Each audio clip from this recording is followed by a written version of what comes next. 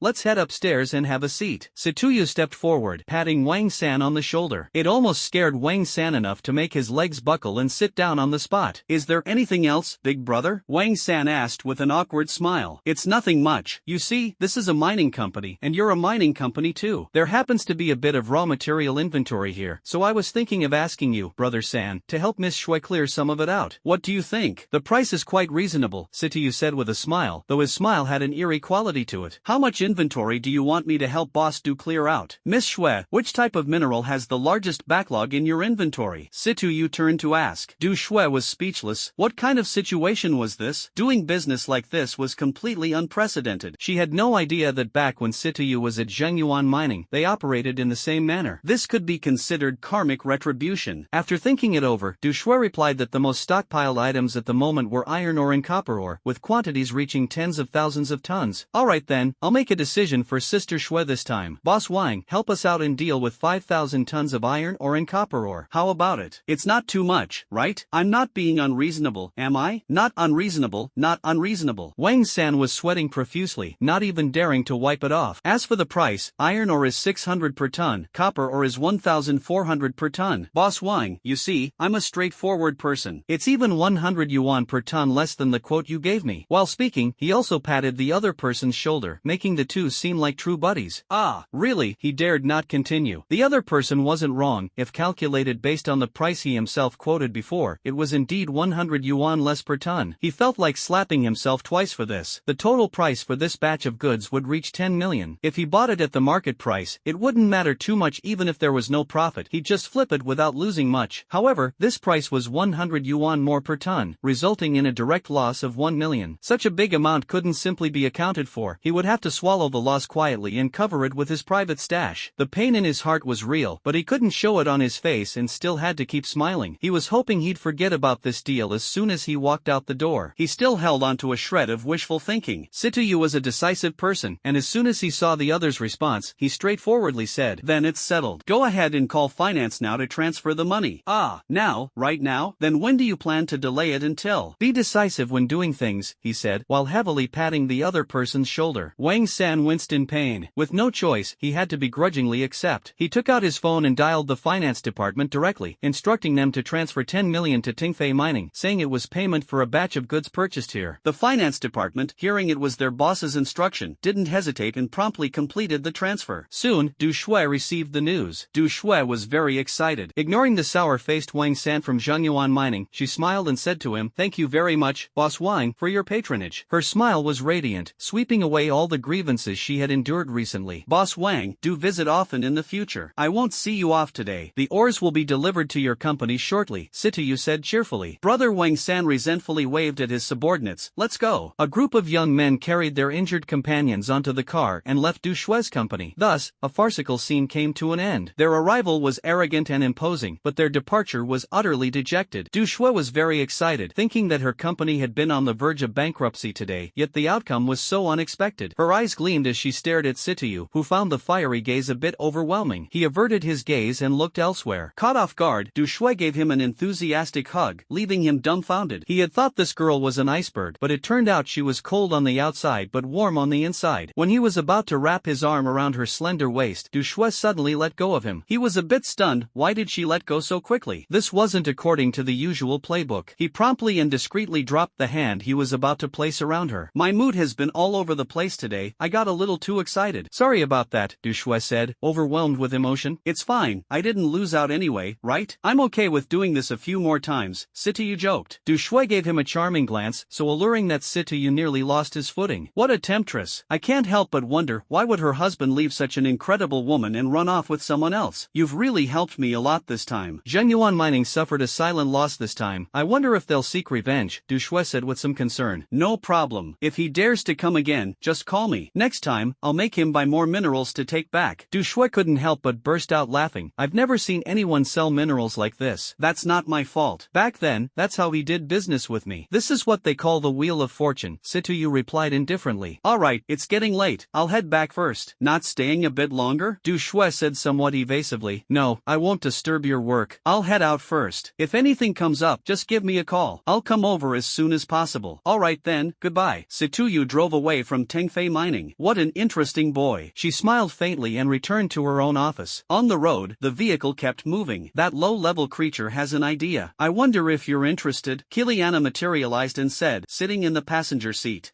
What idea?" Sityu was a little curious. "Look, this Zhengyuan Mining belongs to the Zheng family, right? Whether Whether it's Zhengyuan Mining or the Zhang family, they're both your sworn enemies, aren't they? Yes, that's right. Then why don't we just devour all the minerals piled up in Zhengyuan Mining's stockpile? That's not very good. What if someone finds out? Don't worry, with the main system around, there's no problem. Situyu looked at the little lowly's expectant expression, his eyes shifted, and he said, no way, this doesn't fit our style, we're not doing it. Situyu said with an air of righteousness. The little girl got anxious. No, let's just sneak in to eat once, pretty please. Seeing the little girl start acting cute, Situyu's heart couldn't take it. This girl was too adorable. The cuteness was overwhelming. However, on the surface, he remained calm and kept driving as if nothing had happened or been heard. Kalina, seeing his lack of reaction, said directly, if you pull off this job, I'll give you a bio-armored suit. What is that? Situyu became interested. He hadn't expected this little girl to have something good, though he wasn't sure what made it valuable, but just hearing the name sounded impressive. That is a type of armor with biological characteristics formed by the fusion of biological cells and metal. Simply put, it's metallized cells. It retains some biological traits, can repair itself to a certain extent, and has decent defensive capabilities. For convenience, it also comes with a subspace ring. This subspace ring, simply put, allows you to store materials inside it. The space inside isn't very large, and everything that enters the subspace ring will be reduced from 3 dimensions to 2 dimensions. When taken out, it will revert from 2 dimensions back to 3-dimensional objects. Such an amazing, mind-blowing thing exists. Are you trying to defy the heavens? Take it out first, I need to inspect the goods. No, the material energy is insufficient, I can't give it to you. You can only obtain it after devouring the mineral deposits over there. Why? Situyu was a bit puzzled. Originally, this was something that could only be crafted at Star Core level 3. Giving it to you now would require consuming a lot of material energy to make it. Only the little lowly herself knows how exaggerated this statement is. In any case, Situyu couldn't figure it out. Let's do it, we'll visit them tonight. But with so many mineral deposits, can we manage to devour them all in time? No problem, consume more energy and accelerate the devouring process. It'll be devoured completely in no time, no big deal. The little lowly's face displayed a smug expression. Since there were plans for action in the evening, Situyu didn't return to his countryside hometown. He directly found a shady spot nearby, parked, and took a nap to replenish his energy for the evening's operation. Before midnight, outside Zhengyuan Mining, a figure moved swiftly in the darkness. Karina, what should we do about those cameras? Situyu asked in his mind. Leave it to me. Main brain, activate the biological pulse shockwave with a range of 5 kilometers. Yes, Mother Queen. Biological pulse shockwave activation in 3, 2, 1. Alright, let's go in. The shadow continued to sneak around, giving off a vibe of a nighttime raid on a widow's village. The security personnel inside Zhengyuan Mining were all idle individuals from society, in plain terms, just thugs. Discipline was non-existent. Once night fell, they were either drinking, playing cards, or simply sleeping. They believed that no one in S-City would dare cause trouble for the Zhang family. As a result, they were always this relaxed and careless. The monitoring room was basically left unattended, and only when they were truly bored would they take a flashlight and do a quick round near the ore piles. Situyu entered the ore pile area, and the little girl stared with wide eyes, drooling. Main brain, begin accelerated devouring. Received, initiating accelerated devouring. A large number of devouring chains began surging toward the surrounding ores. The ores visibly diminished at an astonishing speed, transforming from what originally looked like a large hill into a small mound in no time. The devouring process was incredibly fast, and it was unclear where all these ores had gone. Before long, the nearby piles of ores were completely devoured, and then he moved to another location to continue the devouring. Over 3 hours passed quickly. A thin beam of light shot over from the distance. Situyu was startled. Had he still been discovered? Situyu put away the devouring chain and slowly approached the source of the light. The person who came was a bored night shift worker. He had been drinking inside earlier, drank a bit too much, and feeling a little urgency, stepped outside for some fresh air and relief to feel more comfortable. But as he walked, he felt something strange ahead. During the day, there should have been plenty of ore piles over there, shouldn't there? Why did it feel so empty? Could it be from drinking too much, and now he was seeing things? He continued walking forward, but still saw no pile of ore. Had he seen a ghost? The more he thought about it, the more likely it seemed, and a chill rose in his heart. With the night wind blowing, he felt even colder. He turned around, ready to run back. Situyu wouldn't dare let him leave. With a swift sprint, he landed a clean karate chop on the man's neck. The night shift worker collapsed directly onto the ground. Situyu confiscated the man's flashlight and devoured it to prevent leaving any evidence. Then he returned to finish off consuming the remaining ore completely. In less than half an hour, he left Zhengyuan Mining Company, drove his car along roads without surveillance cameras, and headed home. Early in the morning, chaos erupted at Zhengyuan Mining. The reason was simple: not a single piece of mining waste was left behind. It had all disappeared. The night shift staff were being scolded harshly. Tell me, what on earth earth is going on here? Why did all the ore in our company vanish overnight? Wang San stood to the side with his head lowered. The one questioning him was Zhang Yi, the head of the Zhang family, known for his ruthlessness and lack of principles. Originally, he was just a subordinate of the mafia boss in S-City. On a dark and windy night, he assassinated the boss, and from then on, he took control of the mafia's power. A few underlings, seeing their boss so furious, were filled with fear but couldn't utter a single word. They genuinely had no idea what had happened. All night, they had been drinking and playing cards, and there hadn't been any commotion outside. It would be strange if they had noticed anything.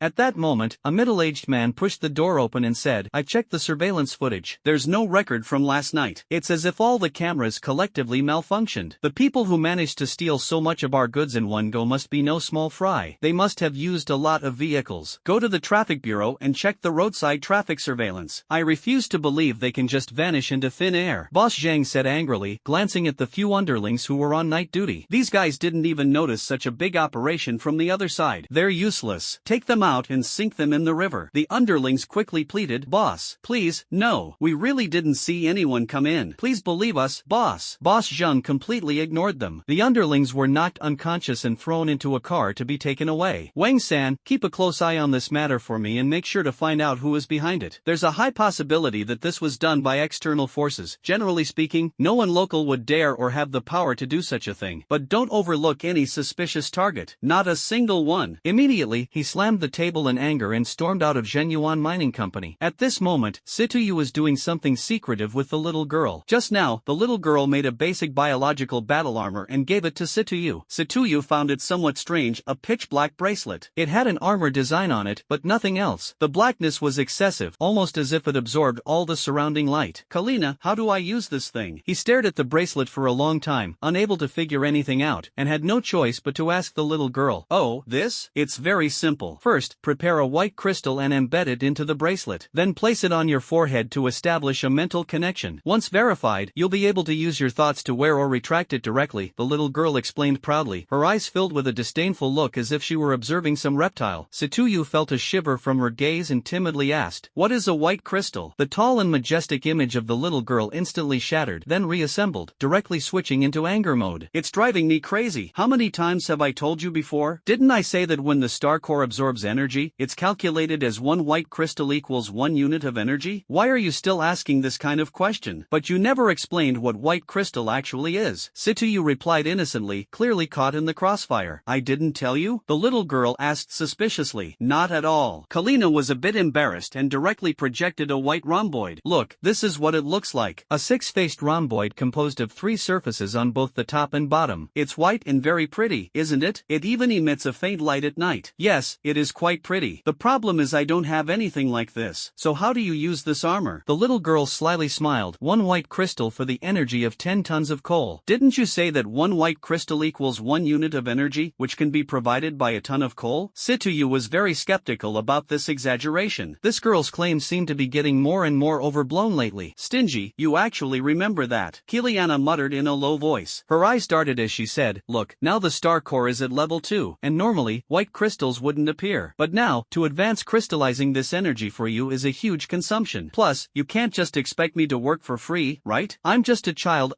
laborer. Is it really okay for you to exploit me like this? Stop, stop, stop. I give in, alright? Isn't it just the equivalent of 10 tons of coal for 1 crystal? Why do you have to carry on endlessly like an old lady?" "You say, what? Who's an old lady?" The little girl was furious, and the consequences were severe. Over the next hour, Situyu endured considerable, inhumane punishment, leaving him with an unforgettable taste of what felt like a hellish ordeal. After taking a break, Situyu said, "Then give me one first and I'll replenish the energy for you next time. Interest is required." Alright, just don't ask for something outrageous. I'll charge you 50% interest." "It's so dark," he muttered softly. "Here, this is the white crystal." A small hand reached out with a white crystal. The projection technology here is truly advanced. Situyu held the white crystal and placed it on the bracelet. Slowly, the white crystal embedded itself into the black bracelet, resembling a lantern in the dark night. It looked stunning. Then he placed the bracelet against his forehead, and a stream of thought entered his mind, vanishing quickly without a trace. Is that it?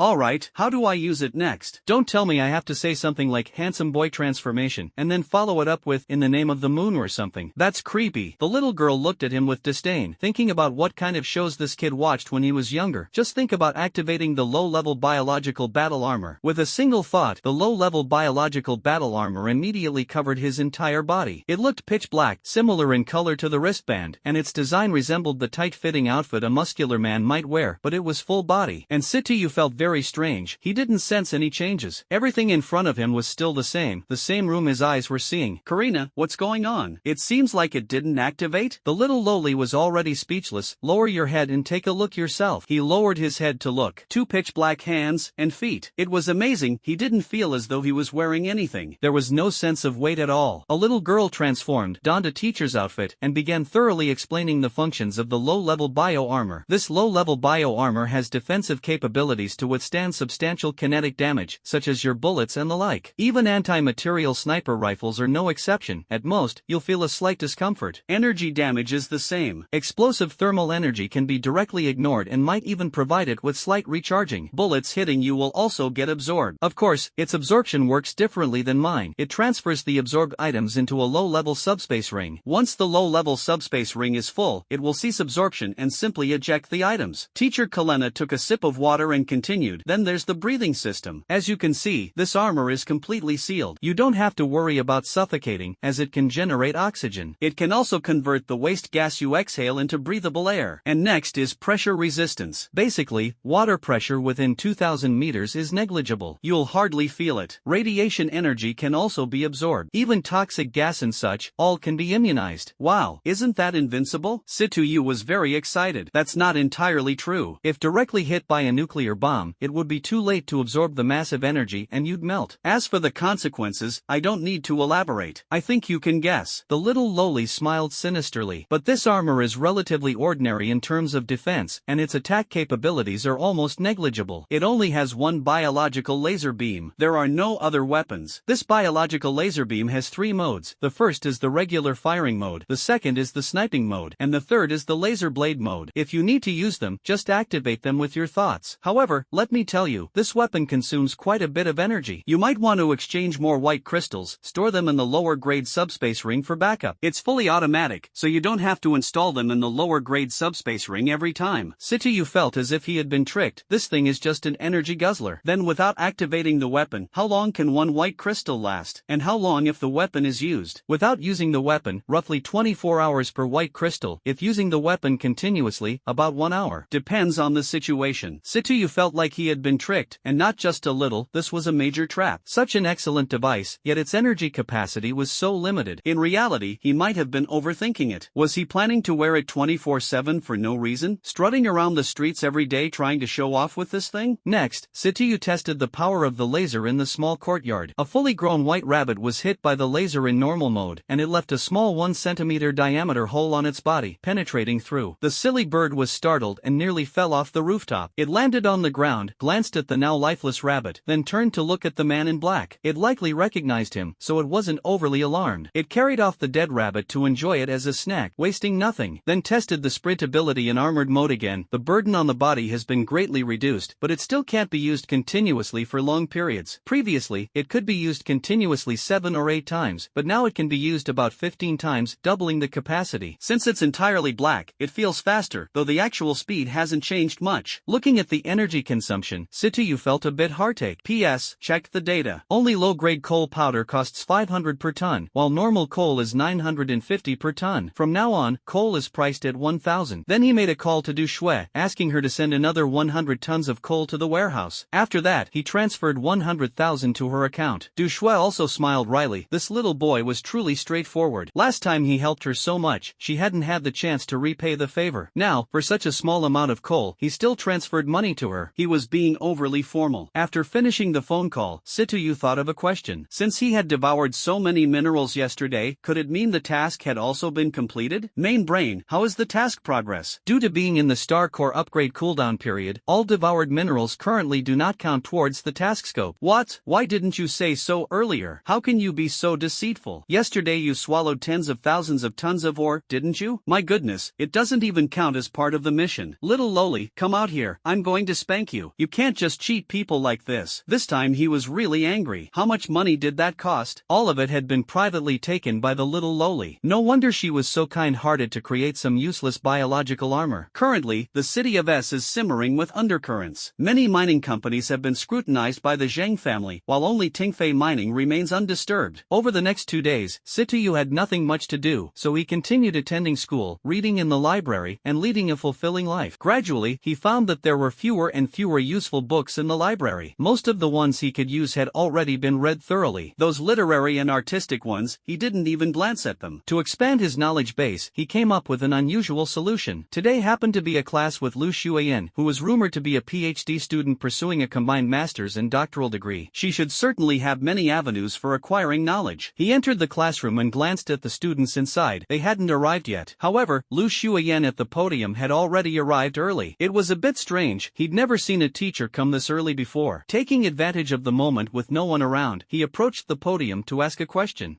Ms. Lu, can I ask you a question? Situyu felt a little intimidated by this teacher for some unknown reason. Oh, what do you want to ask? A teacher's measurements are a secret, you know. Lu Xueyan joked playfully.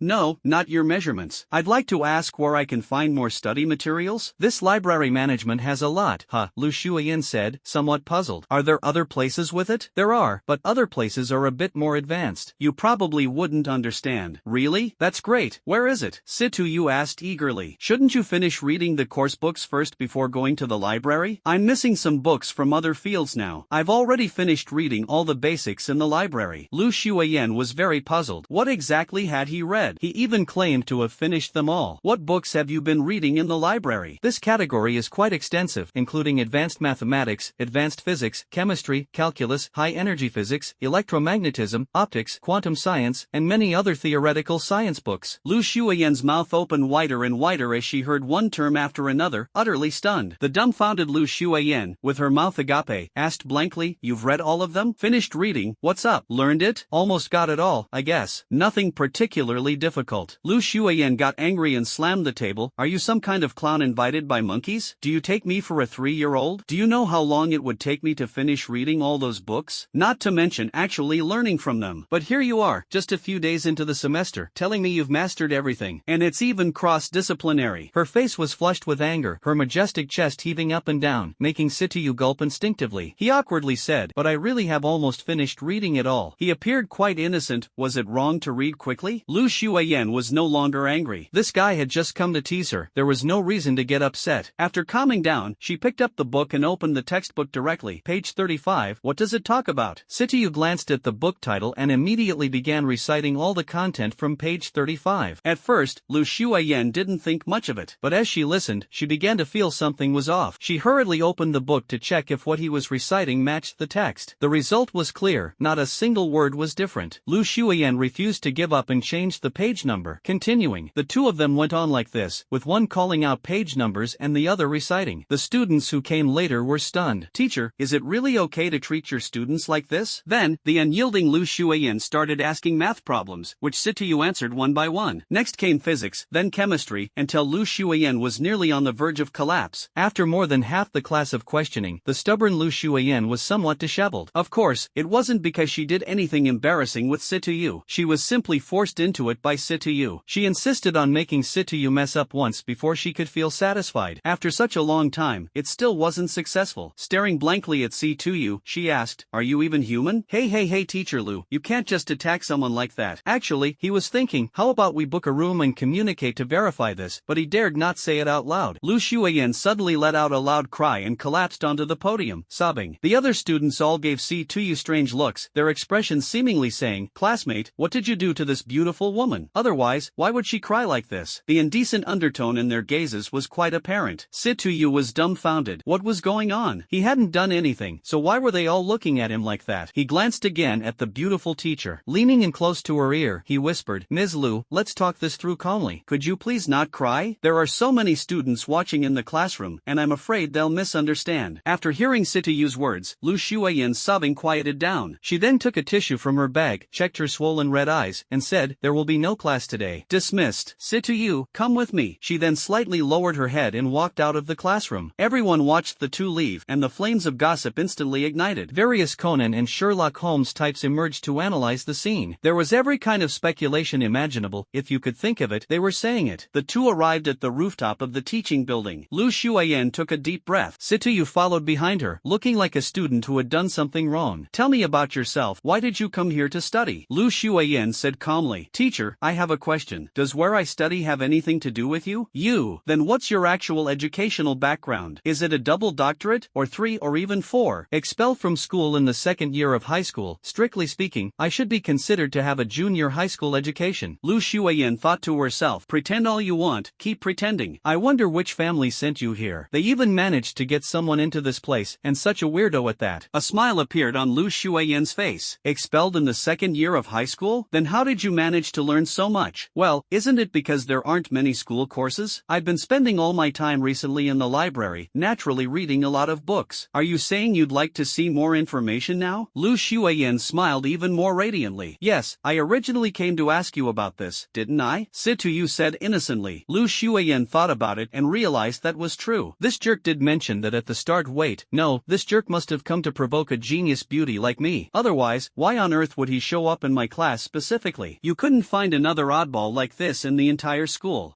Definitely, it must be his family orchestrating this to disgust and undermine me. That whole family is no good. Alright then, I'll apply for an account for you. There are some academic resources inside the campus network. Of course, it's not free, the annual fee is 10,000. Hurry up and pay. Lu Shuiyan was furious, and the consequences were serious. She bumped the price up tenfold on the spot. Situyu didn't care either. Even with an annual fee, he could erase decades of academic materials in just a few days, leaving nothing behind. Then how do I pay this money? Situyu was a bit puzzled. Isn't the money supposed to go to the school? Just transfer it directly to my card. Finally, revenge was taken on that infuriating jerk. Situyu took out his phone and made the transfer directly. Alright, in a couple of days I'll give you the account, password, and website link. After saying that, she completely ignored Situyu and walked away confidently. This is way too casual. Is that all? Oh well, whatever, I won't argue with her. After all, she's a total beauty. The allure of beauty is like a blade above one's head. Who knows how many have been cut by it? He's not stupid. He naturally realized he'd been subtly fleeced by this beautiful teacher. Looking dejected, he went downstairs and had just reached the campus classroom building when he received a call from Du Shui. Yudi, is that you? What's up, Shui Jie? Are you free at noon? Nothing much, what's up? Situyu was a bit curious. This beautiful boss was always so busy. Why would she suddenly reach out to him? Would you like to have lunch? I wonder if you'll honor me with your presence. Situyu heard laughter coming from the receiver and immediately knew the other party was teasing him. Of course, I have to go. Turning down a beautiful woman's lunch invitation would be letting the people and the party down. Situyu teased back. Alright then, let's meet at the entrance of Huangdalu at 11 o'clock. Alright, that's settled, see you then. After hanging up the phone and checking the time, there was still over an hour left. It felt a little early to go now. Situyu wandered around the school for a couple of laps, encountering nothing dramatic, though there were plenty of little couples here and there. Situyu couldn't help feeling like he was watching kids. Could it be that his mentality had matured excessively? Otherwise, why did everyone around his age seem childlike to him? Having nothing better to do, he found a shady spot, sat down, leaned against the seat, looked up at the sky, and closed his eyes to think deeply. There were still a few things he needed to do recently. One was to replicate some phones, and another was to ask the little Lolita to produce some white crystals. The single piece he had was definitely not enough. Thinking of white crystals also brought to mind the coal issue. Wasn't there quite a bit of this stuff in XZ over at BlackBerry? He wondered if there was a way to sneak some out without being noticed. This is pretty tricky to handle. If we swallow it, there's bound to be a lot of space left behind, and that space would need to be filled with other substances. Getting those substances would be quite challenging, requiring effort to gather them from other places. There's just not enough energy to do that. Such a pity, said the little Lolita in his mind, sounding slightly disappointed. Get it somewhere else? That doesn't seem very realistic. How about this? Since we can't fill it in, let's just destroy this mine shaft outright. We can devour it first, then make the soil and rocks above the mine shaft riddled with holes, and destroy the pillars supporting the shaft. With the mine shaft losing its support, the entire mountain will collapse. That way, no one will be able to figure out the specifics underground. As far as I know, that illegal coal mine is just a small coal mine. If the coal inside is even slightly abundant, we can simply dig below the mountain body. That would be safer. C2U's crafty tricks were bubbling out non-stop, perhaps infected by the little Lolita. Then let's scan the coal distribution inside the mine shaft at that time, and based on the size of the mountain, determine how much to devour. That's settled then. These two wicked characters happily decided the the fate of filling in a coal mine under the broad daylight, even though it was an illegal one. "Brother Yu, what are you doing here?" A surprised voice sounded beside Situ Yu. Turning back to look, it turned out to be He Qingshui. "You study at this school too?" Situ Yu was also surprised. "Yeah, I'm a sophomore this year." "Brother Yu, what are you doing here?" "Me? I signed up for an adult class this year. A business administration course. So what are you doing sitting here now?" "Finished class, just thinking about something." "Why?" He looked a bit puzzled. "I thought you were waiting for your girlfriend here." He Qingshui breathed a sigh of relief, though he wasn't sure why he felt relieved. "Who is this person next to you?" The girl who had been ignored almost burst into tears from the emotion. Finally someone noticed me. I'm no longer invisible. My name is Ma Yu, and I'm this heartless classmate." "How am I heartless? That's so unfair. I'm more wrong than Doi." "Is that so?" Earlier, someone completely ignored someone else like they were invisible after seeing someone certain first. "My fate is truly miserable." He Qingshui was speechless. She had been quite surprised to see Situ here earlier and, for a moment, had completely forgotten about her close friend and classmate. "Alright, I'm sorry. Let's just leave it behind us happily." He Qingshui's carefree mode kicked in instantly, and Air Guy was defeated right away. Checking the time, it seemed about time to leave. She said to the two of them, "I can't treat you to a meal today because I have something to do, but I'll make it up to you next time for sure. Then, goodbye."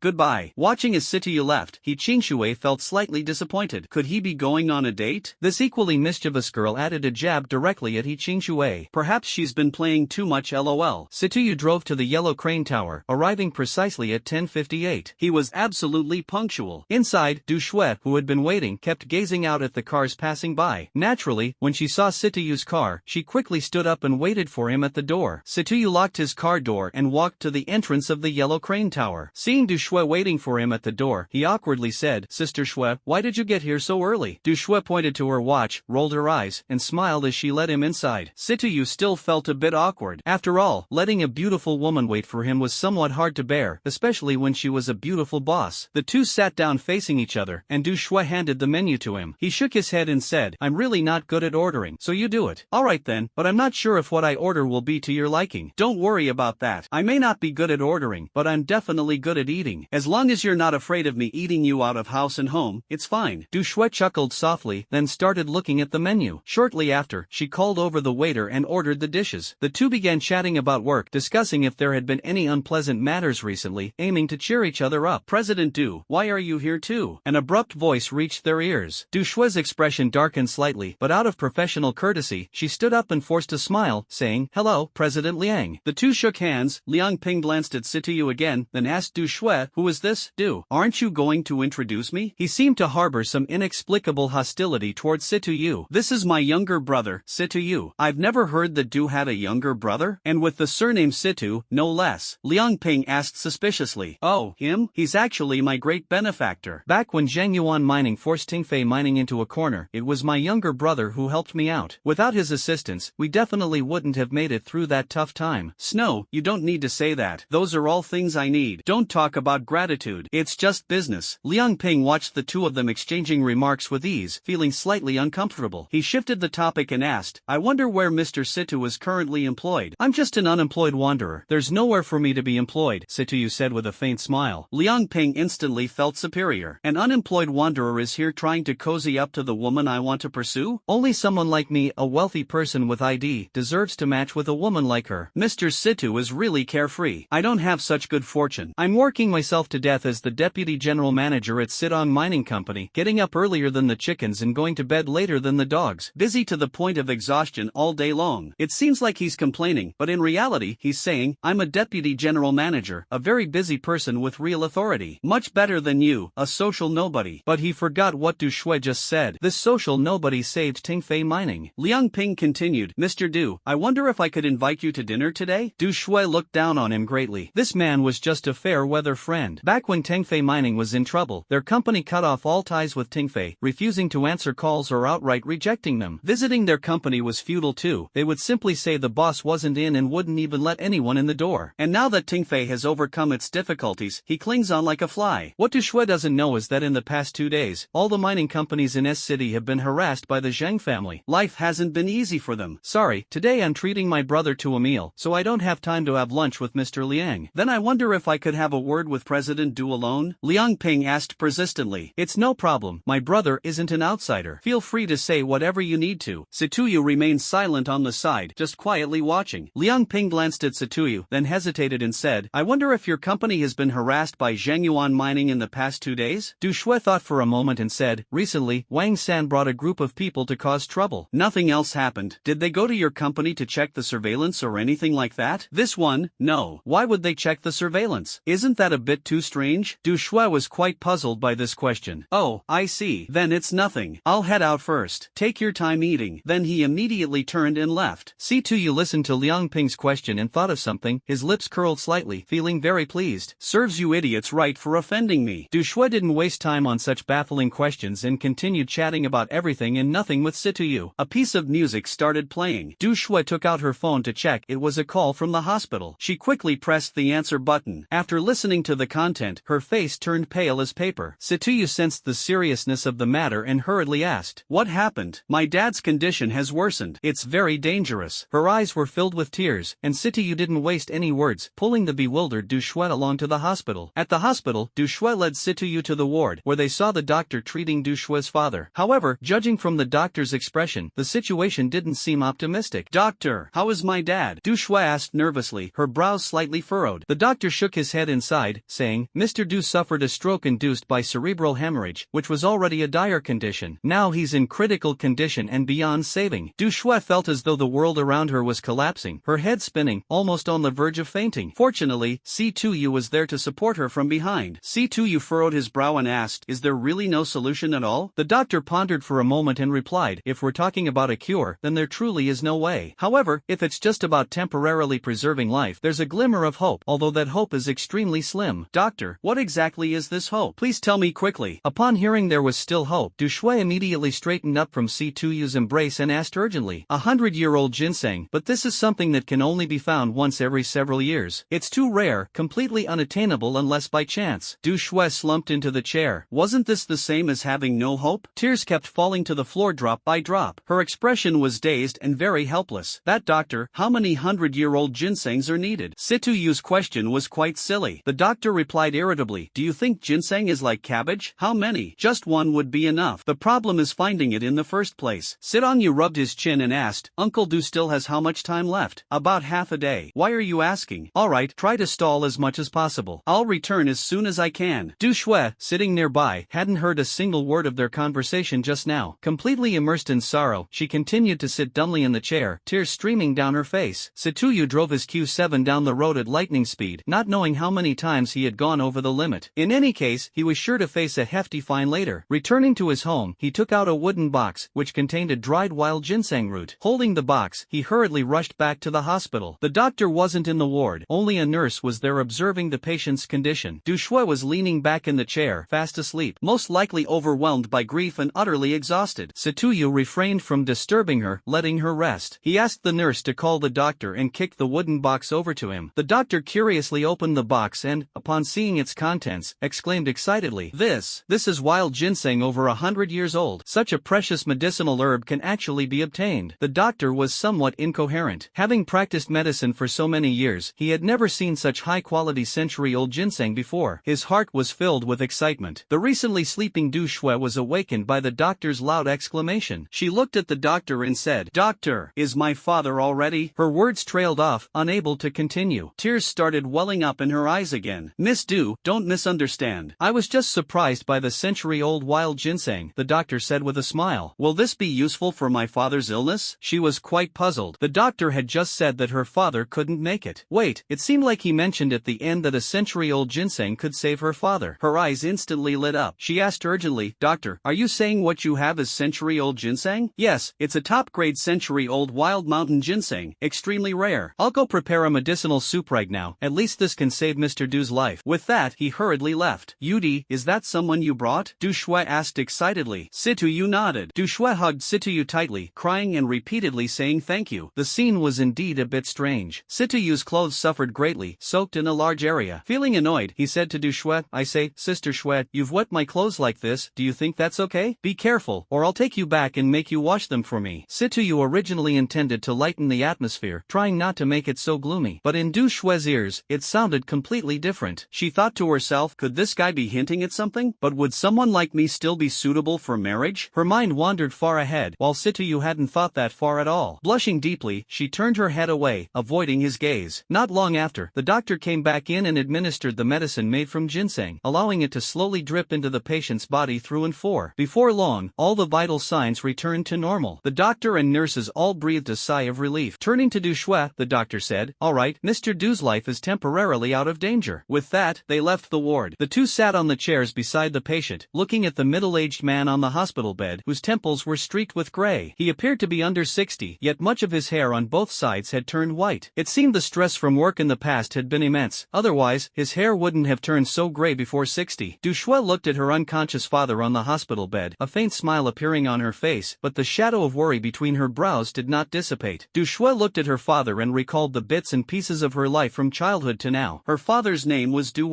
When he first got married, the family's situation was quite ordinary, but her mother didn't mind. Perhaps it was due to the conditions of that era. When she was born, her mother passed away due to childbirth complications. At that time, medical standards were not very advanced. Coupled with various factors, her mother still couldn't make it through. Because her mother left, her father poured all his love into her. Dushue was very well behaved and sensible, unlike other children from single-parent families who can be defiant or extreme. Gradually, she grew up, and her father's company also developed and expanded bit by bit. After graduating from university, she went to study in England for 2 years, earning a double master's degree. At that time, she was only 23 years old. One could definitely call her a top student. When she returned, her father told her that long ago, before she was born, one of his old friends had arranged a match for her, though it wasn't meant to guarantee marriage. Her father just suggested that she consider it. If the pairing seemed suitable, they could be together, and if not, it wouldn't matter. He wouldn't force her into anything. Being well-behaved and obedient since childhood, she didn't object. She simply said she'd wait and see how the person was when he came to the company before making a decision. And that person is called Zhang Bin, who also studied abroad before. He seems quite intelligent and is very dedicated to his work. He is doing exceptionally well in the finance department. After spending some time together, and seeing that he wasn't opposed, I agreed to my father's wishes and married him. But after we got married, we discovered a problem. I have a physical issue that prevents me from, at this point, she blushed and couldn't continue speaking. Prevents you from what? Situyu became a little anxious. What's with her way of speaking? Why stop midway and leave people hanging? It's what ancient people referred to as stone, a barren woman. Dushue blushed even more. I see. I understand. Please go on. Seeing that Situyu did not press further on the matter, he continued speaking. Because of this issue, he seemed very unhappy and completely changed. He often stopped coming to the company, and it would be days before I'd see him. Towards me, he became cold and indifferent. I could understand him, though I couldn't give him what he wanted. But later, he secretly transferred most of the company's liquid assets and disappeared without a trace. Coupled with the matter involving Zhengyuan mining, things turned into the situation you saw when you first met me. My dad, because of this incident, got so angry that he ended up hospitalized. He kept blaming himself, saying it was his fault for letting the wolf into the house. But honestly, I don't blame my dad. He's a good father, my only family. She finished speaking, and tears began to fall once again. Situyu looked at the middle-aged man lying on the hospital bed and thought to himself, this father and daughter really seem to be plagued by misfortune. I need to find a way to help them. With his father in this condition, today's situation is bound to happen again. Modern medicine can't provide a solution. However, using the healing abilities of the Star Core, the problem shouldn't be too difficult to resolve, though there is still some risk involved. How can I avoid that? Besides, it would be hard to explain if he suddenly recovered. This is actually very simple, the little girl said in his mind. What do you mean? Is there some kind of hidden method? There is, but it's just, if you have something to say, just say it. Be good, and if it's a good idea, I'll get you some snacks to munch on. It's a deal then. No backing out. The little girl was overjoyed. Alright, definitely. Now tell me. Recently, the Devourer Queen at home has been collecting a lot of lower-level biological genes, such as spores from cells, earthworms, and things like that. Does this have anything to do with it? He asked with some confusion. To put it simply, among the collected genes, some have simple repairing effects. When combined with other genes, they can produce a type of spore that has healing properties. Before production, the spores can be designed to target specific illnesses. Take the patient in front of you, for example. He fell into a coma because the blood clot in his brain pressed on the neural tissues, causing damage. So, during the design process, we simply need to set the target as removing the blood clot. Over time, the spores will clear away the clot, and the patient will naturally wake up. Is this timing controllable? It would be troublesome if he suddenly wakes up too soon. That's quite simple. Just control the number of spores entering the body. Can we do it now? Yes, if you don't mind that woman seeing it. Situyu glanced at the exhausted Dushue and said to her, Sister Shue, why don't you go rest for a while? I'll stay here and chat with uncle. Maybe things will improve. Dushue gave Situyu a peculiar her look, as if something had crossed her mind. Her cheeks flushed slightly as she walked out of the hospital room. Situyu walked towards the door, glanced outside, and closed the room door. Then let's begin, Kalina. This time, I'll directly produce the repair spores. In the future, I'll produce one directly, a repair spore sac. This sac can directly produce spores. Of course, it can also be programmed and reconfigured by the main brain. Can cancer cells be repaired? Situyu asked expectantly. Sure, but first you need to obtain the genes of the cancer cells. Then the main brain can specifically produce spores to treat the cancer cells. That's great. Let's not worry about this for now, just focus on the treatment. Main brain, produce 3 repair spores, set them to clear up blood clots. Input them into the target's body on the hospital bed. Kiliana issued a command to the main brain. Understood, executing command. Then, a devouring chain directly integrated into an artery on the target's wrist, and several tiny, invisible spores entered the patient's body. The devouring chain retracted into the body, surveyed the surroundings, found nothing unusual, and then opened the door to leave. At that moment, Du Shui was sitting in a chair in the hospital corridor, waiting for Situyu. When she saw Situyu approaching, she forced a smile. Originally, Situyu had intended to go upstairs in the hospital to talk to the beautiful doctor about something, but upon seeing Du Shui's exhausted appearance, he decided to postpone it. He thought it'd be better to take her home to rest first. The two then left the hospital, and Situyu took her home to rest. After this incident, Situyu no longer felt like going to school to read or anything. Back home, he started thinking about how to use the repair spore soft capsule to make money. Basically, this thing is like a universal cure. As long as the issue is caused by bacteria or viruses, the soft capsule can be programmed to directly target and eliminate the virus. For things like cancer cells, once the genetic makeup of the cancer cells is understood, they can be directly eradicated. However, for things like fractures, it doesn't seem to have much of an effect. That's not necessarily the case. Since it's called a repair spore, it naturally means that most injuries can be repaired, it's just a matter of cost effectiveness. For fracture repair, the spores need to be set to extract calcium, which makes repair feasible. However, this would require a lot of spores and wouldn't be as quick as other treatments. The cost effectiveness would be relatively poor, as the number of spores needed would increase significantly. Of course, it's also possible to directly produce spores that carry calcium. If a large quantity of such spores enters the body, they can quickly repair the injured area, but several hundred or thousand spores wouldn't be enough. This type is more suitable for emergency repairs, as the cost would be quite high. Then how is the cost calculated? Approximately 1 white crystal unit of energy can produce around 1 W. The little girl counted on her fingers. Oh wow, doesn't that mean 1 spore only costs $1? Yep, that's how much using your currency unit. Quite expensive, huh? It's quite expensive. Situyu was impressed. That Kalena, can she store these spores after production? Usually not. After all, these things are produced for immediate use in repairs. If you really want to store them, you can mix the spores with glucose to barely preserve them in an inactive state. However, based on the quantity equivalent to a capsule size, lasting for 3 years is the absolute limit. That's enough. If you use this to create a specialized medicine for a particular condition, it's totally feasible. You really are a profiteer, selling things with such a short shelf life. Isn't everyone selling like this? Situyu looked a bit puzzled. Was there something wrong with that? Forget it. Pretend I didn't say anything. By the way, Kalina, I should still have a lot of bacteria and viruses in my body, right? Collect some genes from them. In the future, I won't have to worry about these minor issues at all. Situyu sounded a bit smug, feeling quite clever. Have you been sick recently? No, why? The little girl gave him a look as if he were an idiot. When the Star Core acknowledged you as its master, all the viruses and bacteria in your body were eradicated. So, if you were hoping to find those little things in your body, there's no chance. Then why didn't you tell me? Is it really necessary to mention something so basic? The little girl seemed a bit disdainful. Alright, looks like I'll have to go find that beautiful Dr. Shuemushi and ask her to get some virus. Low-level creature, let me ask you a question. When are you going to that shady coal mine? Why has there been no movement since you mentioned it this morning? Why are you more anxious than I am? I was just thinking about helping you get revenge. The little loli pretended to look pitiable. Is that so? Every time the topic of mineral energy came up, this girl was more anxious than anyone else. We still need to wait a while, no need to rush now, Situyu said lazily. The little loli was not having it. Please see, let's go. The sooner we go, the sooner you can take revenge. Isn't it better to ease your mind? She started pouting and acting cute again. Situyu thought about it, but still shook his head, looking resolute and unwavering. The little loli bit her lip and said, if you go tomorrow, I'll give you a weapon. How about that? It's a powerful weapon. It needs a lot of energy to be made. You know. Situyu's ears twitched slightly. Finally got this out of you. He. Although Situyu felt smug inwardly, his face remained indifferent as he casually said, still the same as last time, huh? A useless wreck that can't fly and doesn't know how to swim, looking completely nonchalant. The little girl was not about to let him go, grabbing his arm and starting to shake him it while whining. Come on, this time it's something so good it could slice your battleships here in half. Satuyu was very excited. This thing was ridiculously powerful. If it were to hit someone, the imagery would be too violent to imagine. This time, he had to check out the design first. Project it so we can take a look. The little girl had no choice but to project a strange object that looked like a wooden stick, her face turning red with embarrassment. What? This thing can cut through battleships and split them in two? Must be a model, right? You're exaggerating way too much. Satuyu looked at the little girl with an expression of having been duped. The little girl felt extremely embarrassed as she showed it to him, wishing she could find a hole to crawl into. To her, this thing was utterly trash if compared. Even garbage would be better than this. Then, stubbornly, she said, it can transform. Don't underestimate it. Even as she said this, she didn't believe it herself. Satuyu found her shy little expression very cute and didn't care about that broken weapon anymore, focusing instead on teasing the little girl. Oh, that's amazing. Can you transform something for us to see? Karina had no choice but to project something again, which looked like a Han sword. The projection clarity is really high, and these details are so distinct. Satuyu continued teasing the little girl. Little Karina saw that he was still unsatisfied and transformed another design. Wow, you've changed the material this time. Is this glass? It's a work of art. Little Nana, you're really talented. Kiliana was barely holding on. It was so embarrassing to present something this awful and deceive people. But she had no choice. This was all she had. For the sake of energy, dignity meant nothing anymore. No choice. The final form was projected as well. Ha, Kiliana, the proportions of this sword seem a bit off. Did the projection go wrong? The little girl slightly raised her lowered head, glanced up, and said, and no, that's right, it's just like this. But isn't this hilt too small? It won't be. This form's hilt is even longer than the original. Lengthened? Why can't I see it? The little girl projected another character model up there. This time, Satuyu was dumbfounded. This is too big, isn't it? It's so big, who could handle it? Now the little girl had turned the tables and assumed the dominant role. Her attitude changed immediately. Arrogantly, she said, inferior beings, this blade is entirely made of energy, so you can say it feels completely weightless. That knife looks at least 10 meters long, right? Swinging it like this seems so awkward. Are you a pig? Even pigs are smarter than you. Can't you normally fight with a regular-sized blade and make it transform into a ship-cleaving sword when you swing it? The little girl huffed angrily, her small chest still heaving, though it was far from as spectacular as Lu Shuiyan's. Pretending to be angry, the little girl ignored him and dashed off quickly. She sighed in relief, finally managed to escape the embarrassment from earlier. Satuyu thought she was genuinely upset and hurried to soothe her. Seeing that the little girl was ignoring him, he gritted his teeth and said, how about we go rob that coal mine tomorrow? Deal, it's settled, no backing out, pinky swear, sign and seal. Satuyu felt that he had been duped. What's wrong with this world? It's full of schemes. The next day, Satuyu lazily got out of bed and wandered around the small courtyard, dawdling here and there. The little girl watching him was so anxious, she almost went mad. After having lunch at a noodle shop, the pair, one adult, one little girl, got into a car and headed to Sioux City. The little girl's excitement along the way was beyond imagination. It was almost dark when the two finally arrived near the black coal mine. Main brain, scan that mountain ahead, the little girl commanded. Scanning executed. The mountain ahead is 300 meters tall with a total volume of 1.35 billion cubic meters. Main brain, analyze the range of coal deposits beneath the mountain and calculate an appropriate amount that can be completely covered by the above mountain's displaced volume once excavated. Okay, please wait a moment. After calculations, consuming 1 million cubic meters would not be detected at all. Of course, we can't rule out the possibility of someone calculating meticulously and raising suspicion. However, even with calculations, it's impossible to completely determine the size of the space below. With such a large volume, even if you activate the acceleration mode, it wouldn't be done in just a day or two, right? Satuyu felt a bit speechless. It's a whole 1 million cubic meters, that's roughly 1.3 million tons, my dude. It'll take about a week or so. But it's fine, leave the Star Core here, I'll watch over it. You go do whatever you need to do. This is a classic case of forgetting the master after finding food. Then I want to use white crystals in the future. What do you say to that, little Karina?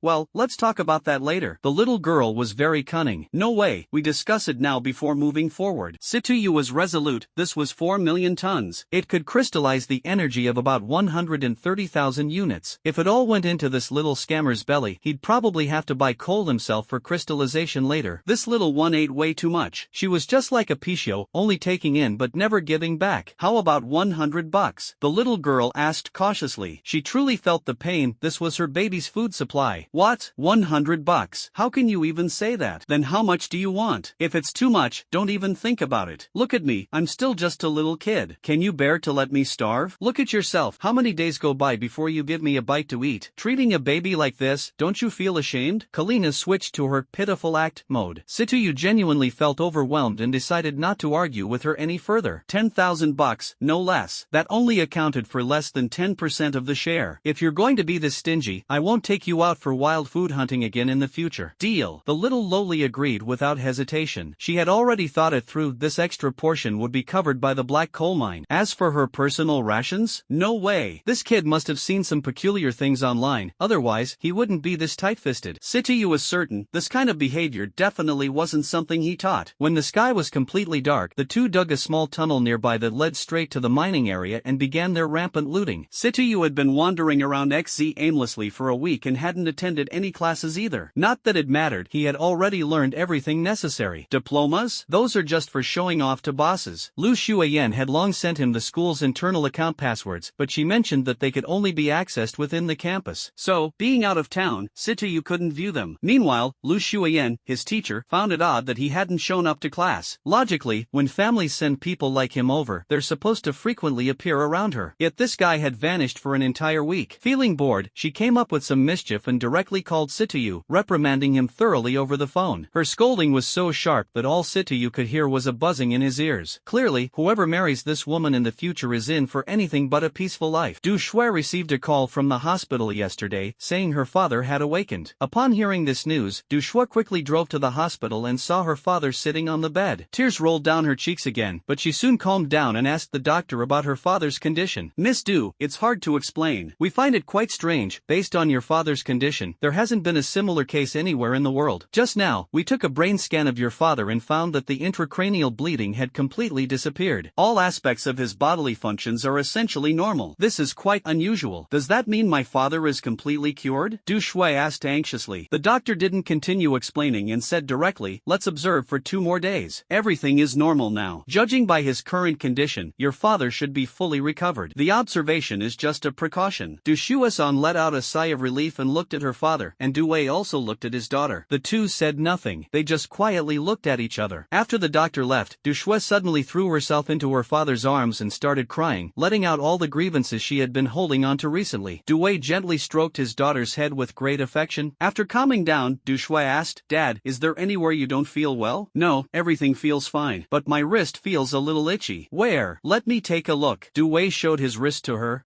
Did the doctor say anything? Du Shui asked, looking at the wrist that appeared completely normal on the surface. No, the doctor said it's normal. Besides, it's not very itchy. The itchiness is also decreasing quickly. Du Shui was quite puzzled. How did her father suddenly recover? Could it be related to the ginseng? However, according to the doctor, ginseng supposedly didn't have such effects. Could it be Situyu? What he did alone in the room with her father at that time is something no one knows. It cannot be denied that a woman's intuition can be terrifying at times. Schwer, the company recently went bankrupt, didn't it? Deep in thought, Du Shui heard her father's question but didn't catch it clearly. Ha, Dad, what did you say? I said the company went bankrupt, didn't I? Du Wei said with a hint of melancholy. No, it's still running fine. Is it no problem even with the cash flow broken? Did someone help us? That kid from Sidong? Or someone else? No, it was a younger brother of mine who helped me a lot, Du Shui said with a smile. Younger brother? Father Du looked puzzled, thinking to himself, I only have you, my precious daughter, and no illegitimate